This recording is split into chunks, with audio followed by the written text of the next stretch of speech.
So ಇಂಡಿ ಮೈತ್ರಿಕೂಟಕ್ಕೆ ಉರಿಯಾಗಿದೆಯಾ ಮಹಾಕುಂಭ ಮೃತ್ಯುಕುಂಭ ಅಂತ ಮಮತಾ ಕಿಡಿಕಾರಿದ್ದಾರೆ. Mamata west Bengal chief minister ಮೃತದೇಹಗಳನ್ನು ಪೋಸ್ಟ್ ಮಾರ್ಟಮ್ ಮಾಡಿಲ್ಲ, ವಿಐಪಿಗಳಿಗೆ ವಿಶೇಷ ಆತಿಥ್ಯ ನೀಡಲಾಗಿದೆ, ಬಡವರನ್ನು ಕೇಳೋರಿಲ್ಲ, ಮಹಾಕುಂಭ ಮೇಳವನ್ನು ಅವಮಾನಿಸಿದ್ದಾರೆ ಮಮತಾ ದೀದಿ.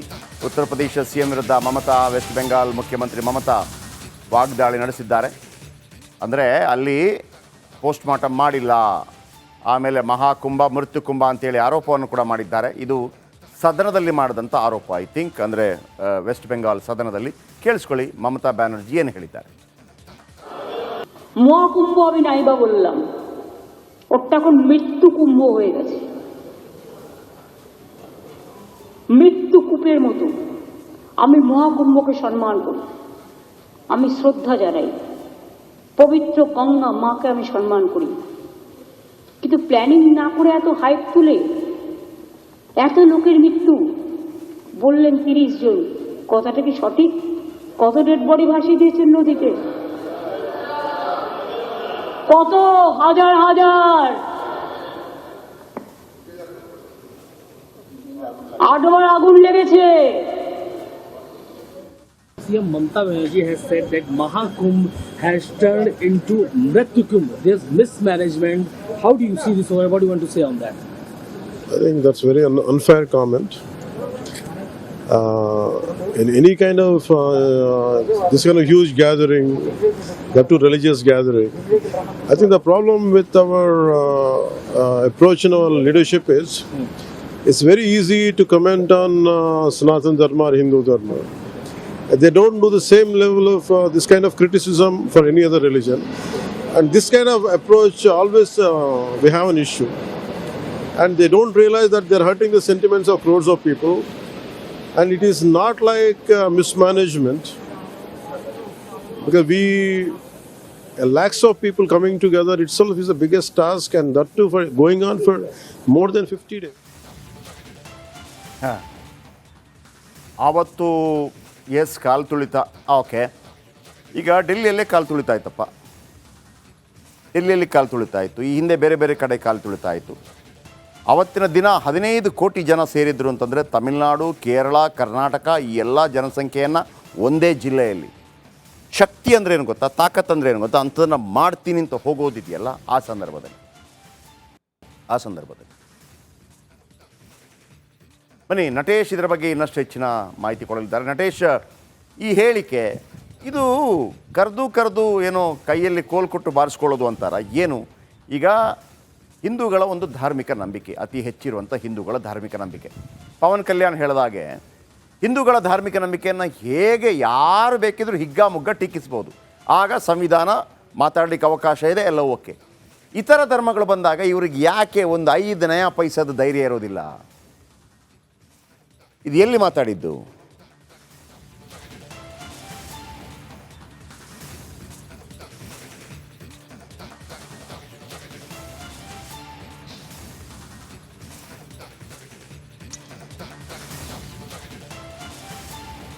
ಜಯಪ್ರಕಾಶ್, ಈ ಒಂದು ಹೇಳಿಕೆ ಅಂದರೆ ಧಾರ್ಮಿಕ ವಿರೋಧಿ ಹೇಳಿಕೆಯನ್ನು ಕೊಡುವ ಮೂಲಕ ಮಹಾಕುಂಭ ಮೇಳದ ಬಗ್ಗೆ ಏನು ಮಮತಾ ಬ್ಯಾನರ್ಜಿಯವರು ಅವಮಾನ ಮಾಡಿದ್ದಾರೆ ಎನ್ನುವಂಥದ್ದು ಏನು ವೆಸ್ಟ್ ಬೆಂಗಾಲ್ನ ಸದನದಲ್ಲಿ ನಡೆಯುವಂತಹ ಸಂದರ್ಭದಲ್ಲಿ ಸದನದಲ್ಲಿ ನೇರವಾಗಿ ಈ ಒಂದು ಹೇಳಿಕೆಯನ್ನು ಕೊಟ್ಟಿರ್ತಕ್ಕಂಥದ್ದು. ಪ್ರಮುಖವಾಗಿ ಮಹಾಕುಂಭ ಮೇಳದಲ್ಲಿ ನಡೆದಂತಹ ಕಾಲ್ತುಳಿತ ಏನಿದೆ, ಕಾಲ್ತುಳಿತಕ್ಕೆ ಸಂಬಂಧಪಟ್ಟಂತೆ ಅಂದರೆ ಕಾಲ್ತುಳಿತದಲ್ಲಿ ಸಾವನ್ನಪ್ಪಿದವರ ಸಂಖ್ಯೆಯನ್ನು ಏನು ಕೇಂದ್ರ ಸರ್ಕಾರ ಹಾಗೂ ಯೋಗಿ ಆದಿತ್ಯನಾಥ್ ಸರ್ಕಾರ ಮುಚ್ಚಿಡುವಂತಹ ಕೆಲಸವನ್ನು ಮಾಡಿದೆ.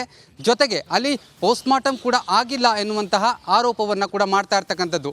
ಇಲ್ಲಿ ಬಹಳ ಪ್ರಮುಖವಾಗಿ ಇಂಡಿ ಮೈತ್ರಿಕೂಟದ ನಾಯಕರು ಒಬ್ಬೊಬ್ಬರಂತೆ ಈ ಒಂದು ವಿರೋಧಿ ಹೇಳಿಕೆಗಳನ್ನು ಕೊಡ್ತಾ ಇರ್ತಕ್ಕಂಥದ್ದು. ಅಂದರೆ ನೀವು ಹೇಳಿದಾಗೆ ಧಾರ್ಮಿಕ ನಂಬಿಕೆಯ ವಿಚಾರವಾಗಿ, ಅದರಲ್ಲೂ ಹಿಂದೂ ಧರ್ಮದ ಧಾರ್ಮಿಕ ನಂಬಿಕೆಯ ವಿಚಾರವಾಗಿ ಅವುಗಳನ್ನು ಅವಮಾನಿಸುವಂತಹ ಕೆಲಸವನ್ನು ಕೂಡ ಮಾಡ್ತಾ ಇರ್ತಕ್ಕಂಥದ್ದು. ಆದರೆ ಪ್ರಮುಖವಾಗಿ ಹಿಂದೆ ಲಾಲೂ ಪ್ರಸಾದ್ ಯಾದವ್ ಅವರು ಕೂಡ ಏನು ಈ ಒಂದು ಕುಂಭಮೇಳದ ವಿಚಾರವಾಗಿ ಒಂದು ವಿವಾದಾತ್ಮಕ ಹೇಳಿಕೆಯನ್ನು ಕೊಟ್ಟಿದ್ರು, ಅಂದರೆ ಅದನ್ನು ಅವಮಾನಿಸುವಂಥ ಹೇಳಿಕೆಯನ್ನು ಕೊಟ್ಟಿದ್ರು. ಇದೆಲ್ಲದರ ಜೊತೆಗೆ ಮಲ್ಲಿಕಾರ್ಜುನ ಖರ್ಗೆ ಅವರು ಕೂಡ ಹೇಳಿಕೆಯನ್ನು ಕೊಟ್ಟಿದ್ರು.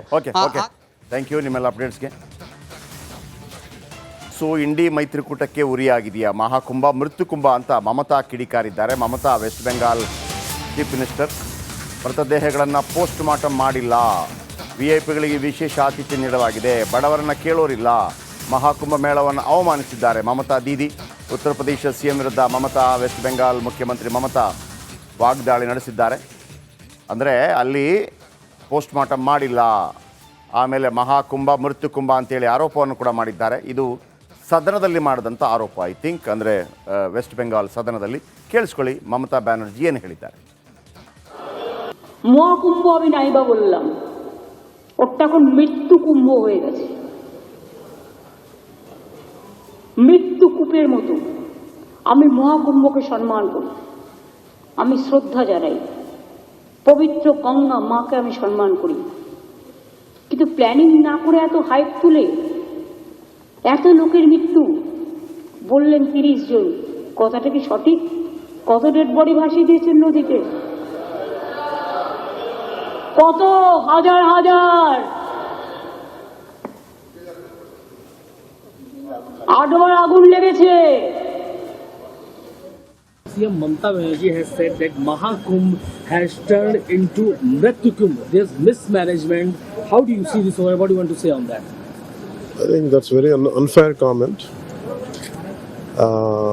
In any kind of this kind of huge gathering, that too religious gathering, I think the problem with our approach in our leadership is it's very easy to comment on Sanatana Dharma or Hindu Dharma. They don't do the same level of this kind of criticism for any other religion, and this kind of approach always we have an issue, and they don't realize that they're hurting the sentiments of crores of people. And it is not like mismanagement, because lakhs of people coming together itself is the biggest task, and that too for going on for more than 50 days. ಆವತ್ತು ಕಾಲು ತುಳಿತ, okay. ಈಗ ಡೆಲ್ಲಿಯಲ್ಲೇ ಕಾಲು ತುಳಿತಾ ಇತ್ತಪ್ಪ, ಡೆಲ್ಲಿಯಲ್ಲಿ ಕಾಲು ತುಳಿತಾ ಇತ್ತು. ಈ ಹಿಂದೆ ಬೇರೆ ಬೇರೆ ಕಡೆ ಕಾಲು ತುಳಿತಾ ಇತ್ತು. ಅವತ್ತಿನ ದಿನ 15 ಕೋಟಿ ಜನ ಸೇರಿದ್ರು ಅಂತಂದರೆ ತಮಿಳುನಾಡು, ಕೇರಳ, ಕರ್ನಾಟಕ ಈ ಎಲ್ಲ ಜನಸಂಖ್ಯೆಯನ್ನು ಒಂದೇ ಜಿಲ್ಲೆಯಲ್ಲಿ. ಶಕ್ತಿ ಅಂದರೆ ಏನು ಗೊತ್ತಾ, ತಾಕತ್ ಅಂದರೆ ಏನು ಗೊತ್ತಾ, ಅಂಥದನ್ನು ಮಾಡ್ತೀನಿ ಅಂತ ಹೋಗೋದಿದೆಯಲ್ಲ, ಆ ಸಂದರ್ಭದಲ್ಲಿ ಬನ್ನಿ ನಟೇಶ್ ಇದರ ಬಗ್ಗೆ ಇನ್ನಷ್ಟು ಹೆಚ್ಚಿನ ಮಾಹಿತಿ ಕೊಡಲಿದ್ದಾರೆ. ನಟೇಶ್, ಈ ಹೇಳಿಕೆ ಇದು ಕರೆದು ಏನೋ ಕೈಯಲ್ಲಿ ಕೋಲ್ ಕೊಟ್ಟು ಬಾರಿಸ್ಕೊಳ್ಳೋದು ಅಂತಾರ ಏನು? ಈಗ ಹಿಂದೂಗಳ ಒಂದು ಧಾರ್ಮಿಕ ನಂಬಿಕೆ, ಅತಿ ಹೆಚ್ಚಿರುವಂಥ ಹಿಂದೂಗಳ ಧಾರ್ಮಿಕ ನಂಬಿಕೆ. ಪವನ್ ಕಲ್ಯಾಣ್ ಹೇಳಿದಾಗೆ ಹಿಂದೂಗಳ ಧಾರ್ಮಿಕ ನಂಬಿಕೆಯನ್ನು ಹೇಗೆ ಯಾರು ಬೇಕಿದ್ರೂ ಹಿಗ್ಗಾಮುಗ್ಗ ಟೀಕಿಸ್ಬೋದು. ಆಗ ಸಂವಿಧಾನ ಮಾತಾಡಲಿಕ್ಕೆ ಅವಕಾಶ ಇದೆ, ಎಲ್ಲ ಓಕೆ. ಇತರ ಧರ್ಮಗಳು ಬಂದಾಗ ಇವ್ರಿಗೆ ಯಾಕೆ ಒಂದು 5 ನಯಾ ಪೈಸದ ಧೈರ್ಯ ಇರೋದಿಲ್ಲ?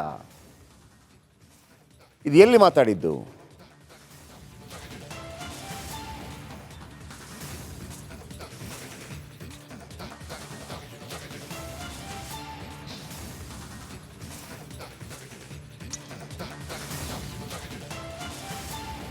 ಜಯಪ್ರಕಾಶ್, ಈ ಒಂದು ಹೇಳಿಕೆ ಅಂದರೆ ಧಾರ್ಮಿಕ ವಿರೋಧಿ ಹೇಳಿಕೆಯನ್ನು ಕೊಡುವ ಮೂಲಕ ಮಹಾಕುಂಭ ಮೇಳದ ಬಗ್ಗೆ ಏನು ಮಮತಾ ಬ್ಯಾನರ್ಜಿ ಅವರು ಅವಮಾನ ಮಾಡಿದ್ದಾರೆ ಎನ್ನುವಂಥದ್ದು ಏನು ವೆಸ್ಟ್ ಬೆಂಗಾಲ್ನ ಸದನದಲ್ಲಿ ನಡೆಯುವಂತಹ ಸಂದರ್ಭದಲ್ಲಿ ಸದನದಲ್ಲಿ ನೇರವಾಗಿ ಈ ಒಂದು ಹೇಳಿಕೆಯನ್ನು ಕೊಟ್ಟಿರ್ತಕ್ಕಂಥದ್ದು.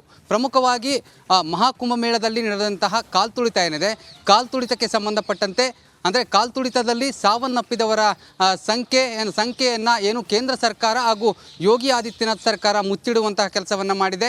ಜೊತೆಗೆ ಅಲ್ಲಿ ಪೋಸ್ಟ್ಮಾರ್ಟಮ್ ಕೂಡ ಆಗಿಲ್ಲ ಎನ್ನುವಂತಹ ಆರೋಪವನ್ನು ಕೂಡ ಮಾಡ್ತಾ ಇರ್ತಕ್ಕಂಥದ್ದು.